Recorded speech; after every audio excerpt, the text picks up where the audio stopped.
Bill collection atau RMCRR atau penagih pernah mengeluh karena target recovery terasa berat. Setiap hari ia datang ke debitur, tetapi hasilnya tidak selalu langsung terlihat. Ada yang belum bisa membayar, ada yang meminta waktu, bahkan ada yang sulit ditemui. Suatu hari atasannya berkata, "Jangan ukur keberhasilanmu dari hasil hari ini. Ukurlah dari aktivitas yang benar yang kamu lakukan setiap hari." Makanya teman-teman ketika makan, kalau cuma satu suap, rasanya masih kurang. Biar kenyang bersuap. Nah, kan itu aktivitas makan. Akhirnya ia mengubah cara kerjanya. Ia disiplin mengunjungi minimal 2 debitur setiap hari. Membawa surat somasi bila diperlukan, mencatat setiap hasil kunjungan, dan langsung menindaklanjuti setiap peluang pembayaran. Kalau ada janji, ditindaklanjuti.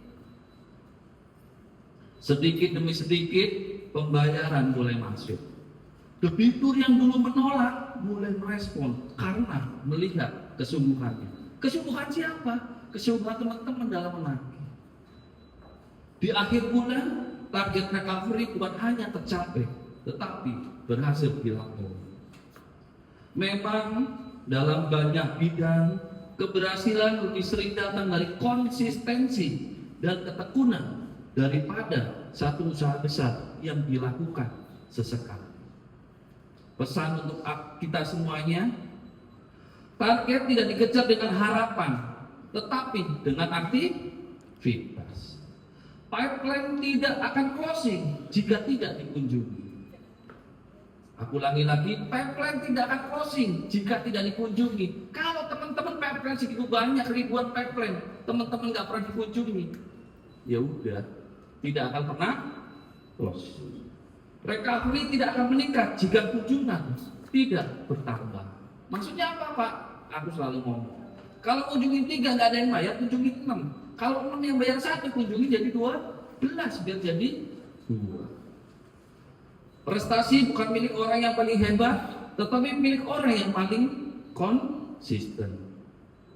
Hari ini jangan hanya sibuk bekerja, sibuklah melakukan aktivitas yang benar, karena aktivitas yang benar dilakukan secara konsisten akan menghasilkan prestasi yang luar biasa. Tepuk tangan buat teman-teman semuanya. Kemarin ada kalimatnya bagus. Usaha kerja keras adalah ikhtiar. Terus rasa syukur adalah kekuatan. Ketika ikhtiar dan kekuatan, ketika kerja keras dan syukur berjalan bersamaan, prestasi akan mengikut. Ya, jadi sekali lagi, kalau teman-teman nggak punya kekuatan, artinya teman-teman lagi nggak bersyukur. Kalau teman-teman sudah nggak bersyukur, artinya teman-teman adalah mayat hidup yang ada di BRI. Aku ulangi lagi, teman-teman adalah mayat hidup yang ada di BRI. Mudah-mudahan yang ada di sini semuanya yang berdoa pagi bukanlah mayat hidup. Mungkin itu aja. Terima kasih. Assalamualaikum warahmatullahi wabarakatuh.